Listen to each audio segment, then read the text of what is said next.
আসসালামু আলাইকুম।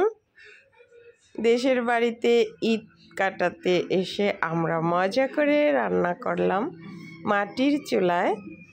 এই যে সবাই মিলে, আমার ভাবি, বোন, আমি সবাই মিলে রান্না করলাম গরুর মাংস, যেটার স্বাদই আলাদা। মাটির চুলায় সাধারণভাবে রান্না করলেও এটা অসাধারণ খেতে হয়, তাই না?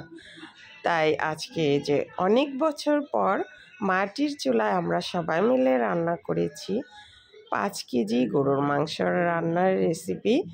এখানে পেঁয়াজ দিয়ে দিয়েছি 2-3 কাপের মতো, অর্থাৎ সব কিছুই আমরা এখানে নিজেদের ইচ্ছে অনুযায়ী আন্দাজে সবই দিয়ে দিয়েছি। আদা রসুন 1 কাপের বেশি হবে।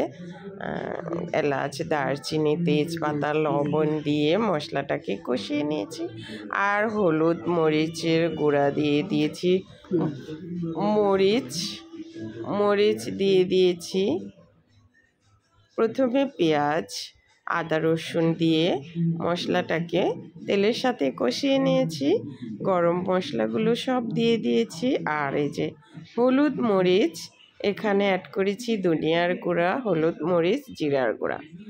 এর থেকে বেশি মশলা আর কিন্তু মাটির চুলায় দেওয়ার কোনোই দরকার নেই, কারণ মাটির চুলায় রান্নার স্বাদই আলাদা, তাই না?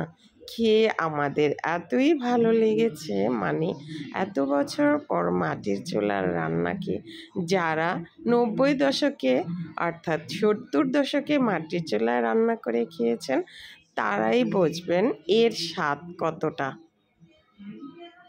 এখন এই যে মশলাটাকে কষিয়ে গরুর মাংস দিয়ে দিলাম।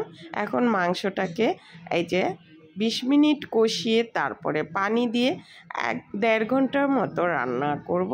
তাহলে মাংসটা আস্তে আস্তে চুলার আঁচটা দিয়ে মাংসটা রান্না করতে হবে, তাহলে পারফেক্ট সিদ্ধ হবে। আর গরম গরম ভাতের সাথে আমরা সবাই মিলে এটা পরিবেশন করব।